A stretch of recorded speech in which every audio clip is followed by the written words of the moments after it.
Buenas tardes, niños. Un gusto en saludarlos. Habla el profesor Emanuel. Espero que se estén cuidando en este periodo que es bien difícil para todos nosotros. En esta oportunidad vamos a hacer un cambio total de 180 grados, un cambio total de lo que ya hemos estado haciendo. Como ya prácticamente el trabajo que les había encomendado está listo y solo falta exponerlo, y ojalá poder exponerlo cuando nosotros podamos volver a clases, y eso se puede dar en cualquier momento, no sé si en cualquier momento, pero se puede dar, vamos a empezar a pasar la unidad número 2. En este caso, es el periodo histórico que se llama la Era Moderna. La Era Moderna, niños, es justo después de la Edad Medieval, pero que se da desde los siglos XV hasta el siglo XVIII. Considerando esos elementos nosotros, y sobre todo, o considerando esos elementos que ocurren en Europa, no ocurren acá, en nuestro continente. Esta era es una era de cambios estructurales muy importantes para la humanidad. ¿Por qué? Porque hay un cambio incluso de la forma de ver la vida, de una forma de interpretar las cosas. Pero para poder iniciar a pasar todos estos cambios, necesitamos saber por qué cambian las cosas. Como ustedes fueron trabajando en la feria medieval, se fueron dando cuenta de que la Edad Media fue una edad sumamente estancada en el ámbito del conocimiento, en el ámbito de la búsqueda de cosas nuevas, ya que prevalecía un sentimiento de miedo y de dominios sociales. Por ejemplo, la Iglesia Católica tenía un dominio esencial de la sociedad en esa época. Por lo tanto, chicos, nosotros tenemos que considerar en esta época, o en esta cápsula de video, vamos a ver cómo se fueron originando los cambios que fueron esenciales para esta época. Por eso vamos a empezar un poquito antes de lo que nosotros estamos desarrollando. Por ejemplo, vamos a caracterizar los cambios en la Europa del siglo XI. ¿Por qué del siglo XI? Porque en el siglo XI, niños, en los años 1000, por si acaso, empiezan a generarse cambios estructurales que son esenciales para la vida. Un ejemplo de esto es el cambio en la estructura agrícola. La agricultura mejora como nunca antes había mejorado en la humanidad. Y eso impacta muchísimo en la generación de la era moderna. ¿Se acuerdan que en las pocas clases que tuvimos prevalecía el sentimiento de miedo en las personas? En esta época, gracias a los cambios que se generan desde el siglo XI, hay un cambio en la humanidad.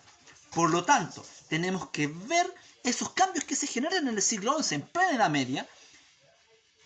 Y uno de sus primeros cambios, como ya les estoy mostrando ahí, es la reestructuración de la agricultura.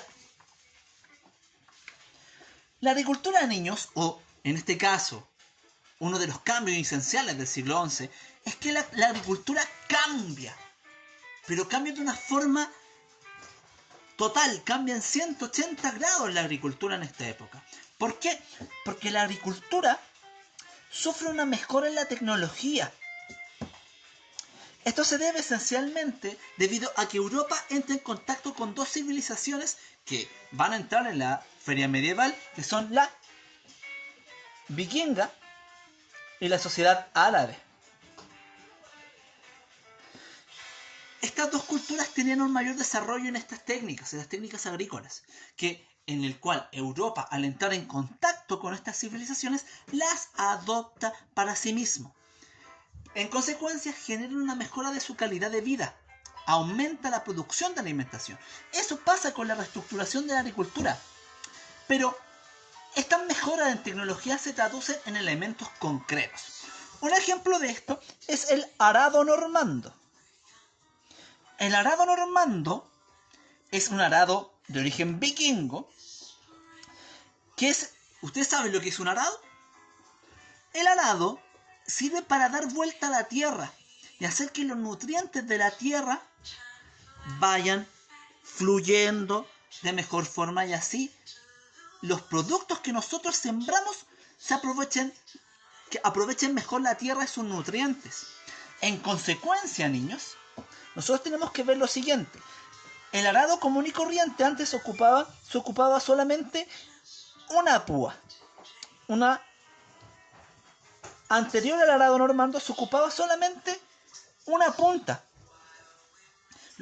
Y aparte era hecho de forma manual, o sea, las personas eran las que utilizaban el arado. Pero con el arado normando se expande y se hace mucho más grande. Y se utiliza fuerza de tiro, en este caso los bueyes o caballos, lo cual permite una mayor fuerza de arrastre y en consecuencia poder mover una mayor cantidad de tierra. Disculpen el dibujo, pero en teoría el arado normando es de ese estilo. Lo que posibilita en este caso que estos van arrastrando la tierra y en consecuencia con fuerza de tiro, o sea, con vacas o con bueyes o con caballos, puedo mover una mayor cantidad de tierra. También relacionado con la agricultura es la rotación trienal. ¿Conocen la palabra barbecho? Barbecho significa dejar descansar la tierra. Rotación trienal es algo muy parecido al barbecho, pero rotación trienal es un barbecho cada 3 años. ¿Qué quiere decir eso? Yo tengo una cierta cantidad de territorio. Ese territorio es lo suficientemente grande para poder abastecerme por cierta cantidad de tiempo. Pero como ustedes saben, la tierra se va cansando y va produciendo con una menor cantidad de nutrientes o de menor calidad productos agrícolas.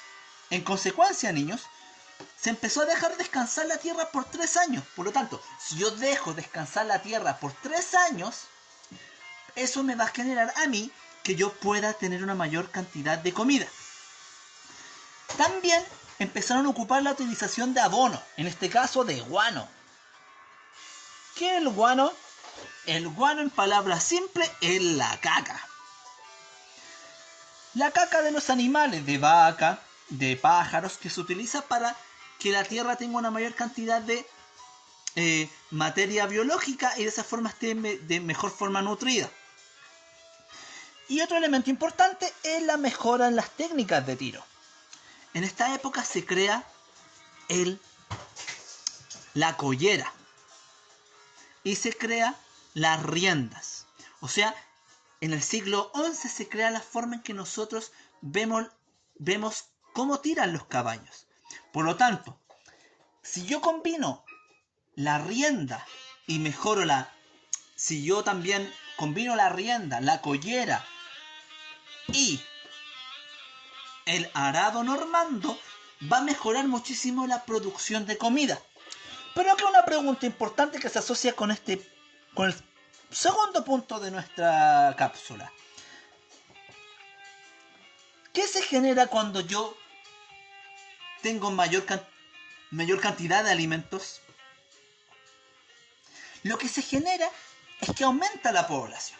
¿Y qué pasa cuando aumenta la población? Este aumento de población se genera porque como yo mejoro mis técnicas agrícolas, aumenta mi cantidad de excedente, o sea, la comida que me sobra. Eso significa excedente, lo que me sobra. Como aumenta la comida que me sobra, puedo alimentar más gente o a más personas. En consecuencia, como aumenta la cantidad de comida, aumenta la población. O sea, la gente empieza a tener más guaguitas. Por lo tanto, al tener más hijos, empiezan a poder alimentar más gente. Como aumenta la cantidad de población en el campo, aumenta la gente que trabaja. Pero también, como aumenta la población, hay menos gente con trabajo.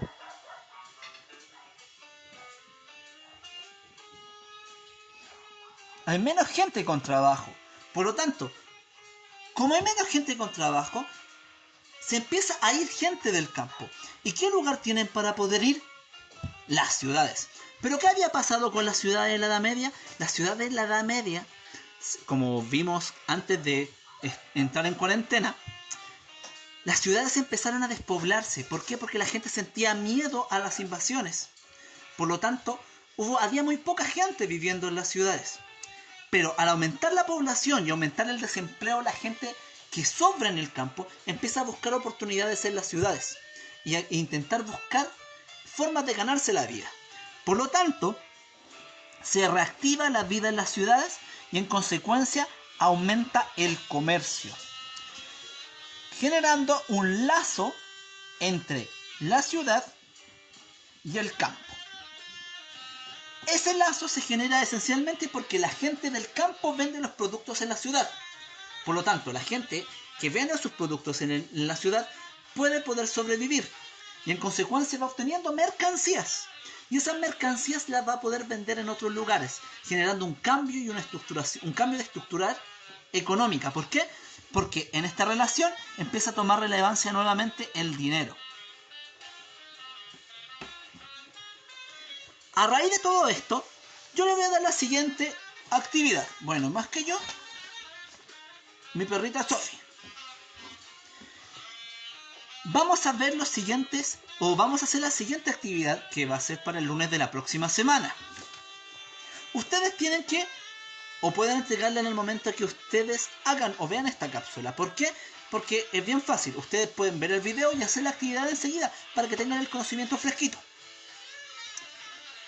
La actividad es averiguar los siguientes elementos en relación al aumento de la población en la Europa del siglo XI. ¿Qué motivos generaron este aumento de población? ¿Qué cambios generó? ¿Potenció la división del trabajo? ¿Qué tipo de división del trabajo generó? ¿Generó cambio en la estructura económica? Todo eso tienen que averiguarme en dicha actividad. Con esto último, yo me despido. Espero que se encuentren muy bien. Hasta luego.